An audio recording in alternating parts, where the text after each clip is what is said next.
Je suis à Warwick, encore dans le centre du Québec, avec M. André Bourassa, qui est architecte et va nous expliquer les différentes sortes de maçonnerie qu'on peut retrouver sur une église québécoise. Venez voir ça. C'est une église qui, au niveau de la maçonnerie, est très riche d'enseignements aussi. Une église qui date de 1874, ça veut dire 150 ans maintenant.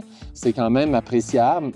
La première église était en pierre de chant, des gros moellons et surtout, les joints sont affleurants. Dans les années 70, on a eu des maisons avec des parements de pierre de taille. C'était pas très, très beau, franchement.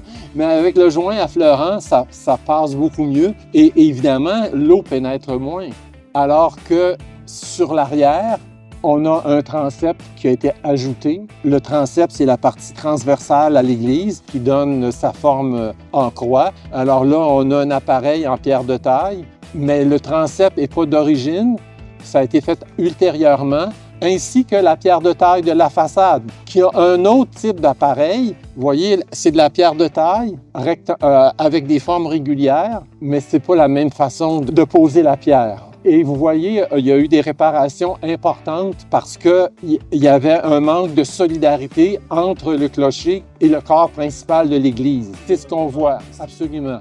Une cicatrice. Absolument. Les réparations sont importantes et sont plus délicates parce que souvent, parce que c'est en pierre, on s'imagine que c'est insensible à l'humidité et à l'eau, alors qu'il faut absolument gérer toutes les infiltrations d'eau qu'il peut y avoir. Observez en bas de la maçonnerie le noir. Alors, c'est l'éclaboussement de l'eau qui tombe en bas qui revole sur le mur. Ce mur de pierre peut raisonnablement prendre cette humidité-là, mais on ne veut pas qu'il y en ait trop. C'est un petit détail. Avec cette maçonnerie plus récente, on a quand même un dessus en granit qui laisse beaucoup moins pénétrer l'eau dans la maçonnerie en dessous.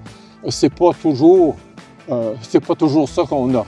Un magnifique bâtiment quand même. Et sincèrement, c'est une des églises que je connais qui a les plus jolies proportions à l'intérieur.